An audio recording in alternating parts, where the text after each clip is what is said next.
All right, this is where we enter the controversial branch of the Aging Gracefully Halloween rankings with both this fifth film and the next one to follow. And you got to keep in mind, this is back in the 80s. You know, we didn't have the internet. We didn't have any kind of real news source to get our information about our upcoming horror movies from. I mean, I did have a Fangoria subscription when I was a kid, but I never read shit about 1982's Halloween 3 Season of the Witch and what it had, or more importantly, what it didn't have. And I can tell you, I wasn't shy about my disapproval for this creative decision. However, as we sit here 43 years later, hopefully a little bit more mature than we were at that time, just exactly how does Season of the Witch land in the top 5? Let's talk about it.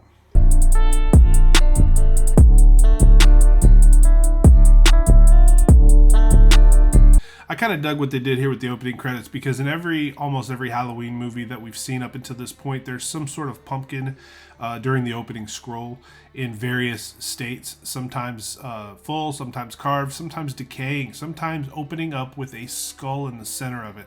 There's a lot of different ways that they do their pumpkins in these movies, and in this one, it's a digital pumpkin. You see a bunch of lines forming a pumpkin on a computer screen, and when you consider the use of technology, and it's kind of a crux for their scares in this movie, I kind of really dug this. I thought they did a good job with that. You know, also a person coming out of the shadows is a staple of this franchise.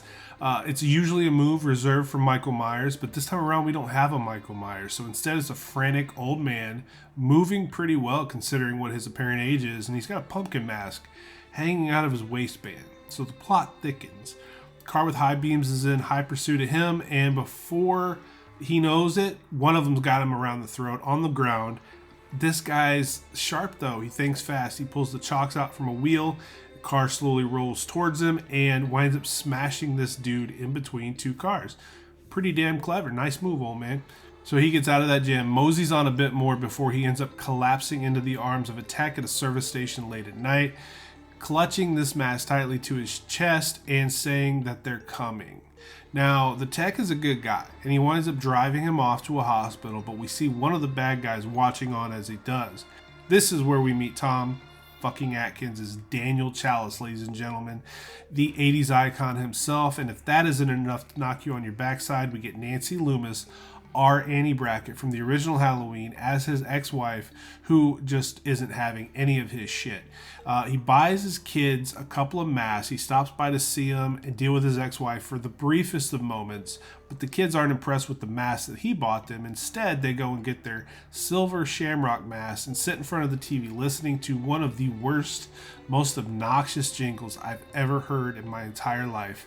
Goes like this. 4 days to Halloween, Halloween, Halloween. It's 4 days to Halloween, silver shamrock. As great as it was to see Nancy back, though, Danny Boy, he's a doctor and he gets called away to the hospital to deal with the hysterical man that we met in the opening. Now, this dude is still gripping that mask tightly as he sits on a gurney, and a TV in one of the rooms comes on and it plays that jingle, and he spazzes out. Starts talking about they're going to kill us all, leading the good doc to sedate him for the evening. Now, if you don't know about Tom Atkins, if you're not informed about what Tom Atkins does, that dude is a dick-slinging son of a gun, and there is no hope for any lady he's got his sights on. That dude is a heat-seeking missile, and he never, ever misses. Trust me, watch any movie he's ever been in. Yes, I know it's scripted, but goddammit, let's have a little fun with it. Tom Atkins was that guy in the 80s.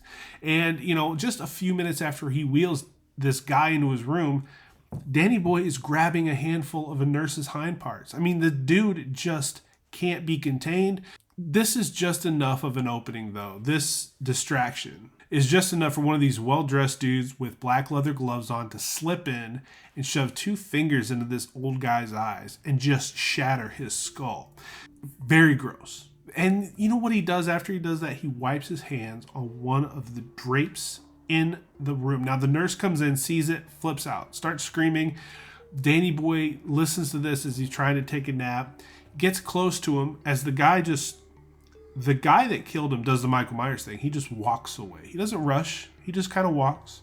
And as Danny Boy gets outside, he sees the guy in his car, and the dude pours gasoline on himself, before lighting a fire and blowing the car up. Boom goes the dynamite. Now, as a Miami Dolphins fan, I understand the impulse. Didn't expect that, though. I didn't expect to see that in this movie.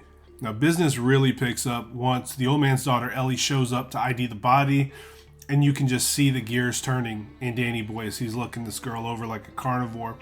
To his credit, though, and maybe this was his end game, he doesn't make a move. He lets her come to him first, which she does. She tracks him down in a bar that people suggested they would find him in.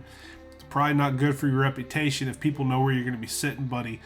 But she's there to talk to him about her father. Now, while they're at this bar, I get a kick out of the fact that on the television is an ad playing for Halloween with Michael Myers stalking after Laurie Strode down a flight of stairs. I just really dug that. I thought that was very well done, much like the inclusion of Annie Brackett in this film.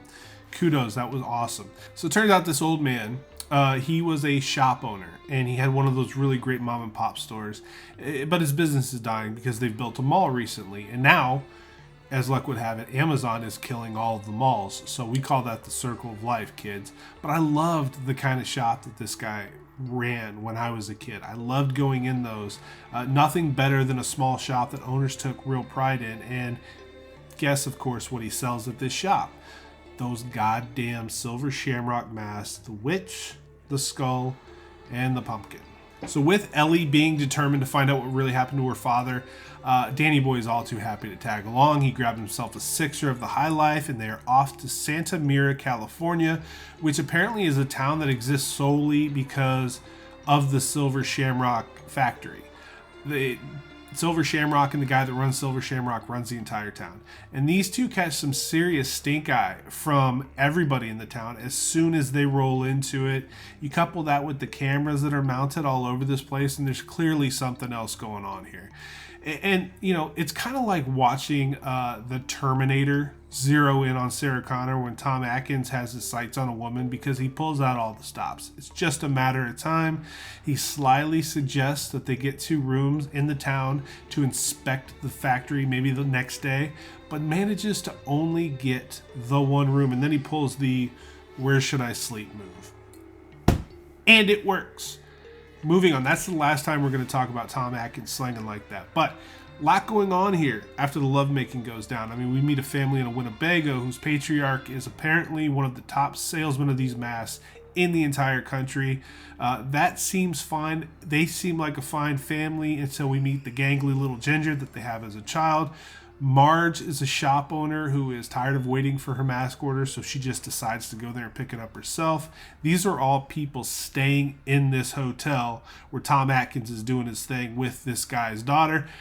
Marge, though, seems like a nice character, but then she uses a hairpin to tinker with one of the silver shamrock emblems when it falls off of a mask, and her face gets lasered off.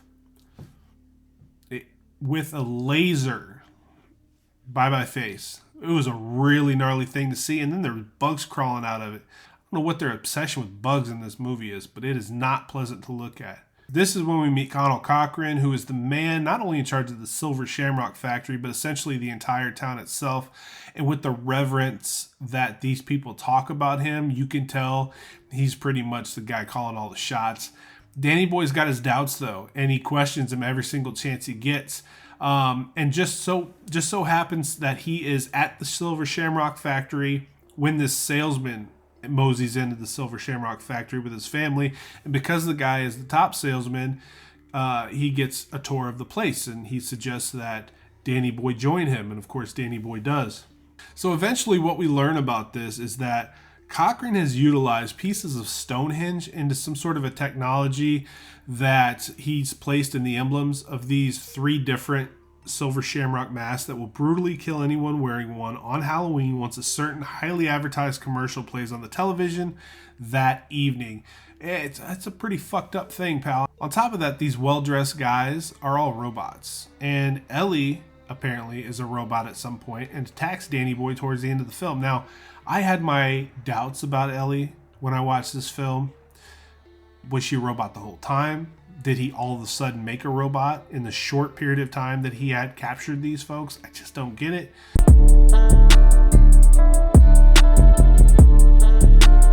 All right, let's talk about it. What did this movie kill? I thought one of the best things about this movie was how outright evil this plot was. I mean, this guy was proactively trying to kill millions of children on Halloween night. And as simple as I like to keep my hack and slash movies, I mean, I'm a very easy person to please when it comes to that. His plan is about as messed up of an idea as any villainous mind could ever possibly hatch. On top of that, they create this infectious and obnoxious commercial that gets played on a loop, and I believe that makes adults want to off themselves as well. So he's really checking all the boxes, and he has a great explanation for what he's doing when he's got Danny Boy subdued, and it's perfectly wretched. I get it. He holds more reverence for the holiday of Halloween, and he's sickened by how greedy American culture has become. I understand it. He's not wrong.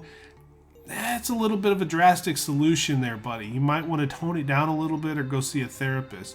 Very cool concept here with this movie, though. I thought that it's one of the scariest plots that you could have in a horror film, because children are sacred. You know, you don't see kids killed in horror movies all that often. And this dude's like, hold my beer, watch this. You know, and also Tom Atkins was just a really cool guy back in the 80s that you wanted to hang out with. I mean, he just was. You kept him away from your missus, far away, like a couple of towns over. But the dude just seemed like a good time. As Dr. Danny Boy in this movie, though, he's not really a traditional hero by any definition of that word.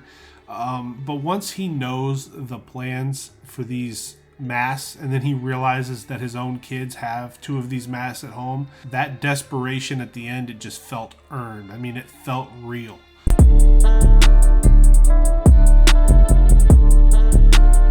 All right, the closer we get to number one on the countdown, we're not going to have as many things, I think, to gripe about with these movies.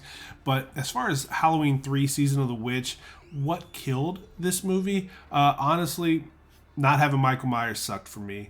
I wasn't a fan of it. I mean, I was 2 when this movie came out, so I can't say whether or not they misrepresented themselves with this film, but I did read in a lot of different places that the audience felt misled. Not really cool. That's not a cool thing to do if that were the case. I mean, if you think of the backlash that Friday the 13th Part 5 got when they gave us Roy as a Jason clone, whatever that bullshit was, the horror classic that I know and love as Friday the 13th Part 6, Jason Lives, suffered at the box office because of that. Now, Jason Lives is a superior movie to most horror movies, and Friday the 13th Part 5 kind of fucked it up for him. Life just ain't fair sometimes. But not having Michael Myers in this movie was a real bummer for me as a kid. It's a lot of the reason I ignored this for probably a couple of decades before I decided to give it a chance again. And as a standalone horror film, like if you took Halloween 3 off the title and just called this thing Season of the Witch, people view this thing way differently. I guarantee from Jump Street they would view this differently. But they attached Halloween to it, and the rest is history. Also, not really a big fan of robots and horror. That's just an ABC of me. I mean, if you like them, cool, it's no big deal. Obviously, Chopping Mall is a different story. But I get this, though, because this guy's a toy maker. So the next most logical thing would be to make human-sized toys that can crush people's skulls, and they're prone to self-immolation.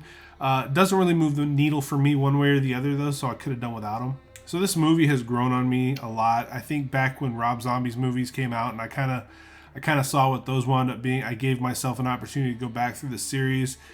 And this one has, it sits a little bit better with me. I think it's definitely worthy of being in the top 5 here, and I gave it a score 7.5 out of 10. It's kind of log jammed in there with a couple of films at that score, but I'm always going to try to credit filmmakers for taking chances, because I don't think people take enough chances, especially in the horror genre.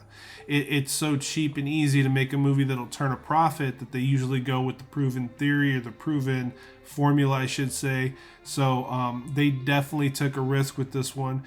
People were still clamoring for Michael to come back, and they eventually got that 6 years later. But I think these folks deserve a little bit of recognition for being fresh and new while still trying to pay homage to the original in a few different spots of this film. That's my opinion. I'd love to hear yours. This is Aging Gracefully. I'm Matthew Essex. Feel free to subscribe to the channel and tell me what you thought of Halloween 3, Season of the Witch. I loved the fact that when Blumhouse redid those movies, or I shouldn't say redid, when they gave us 3 new movies, that the silver shamrock masks were in them. And I did read that originally at the end of Halloween Ends, it was going to end at the Silver Shamrock Factory, churning out witches, skulls, pumpkins, and Michael Myers masks. If that's the case, I really wish they'd have gone that route, but whatever. We still love them no matter what. See you guys on the other side.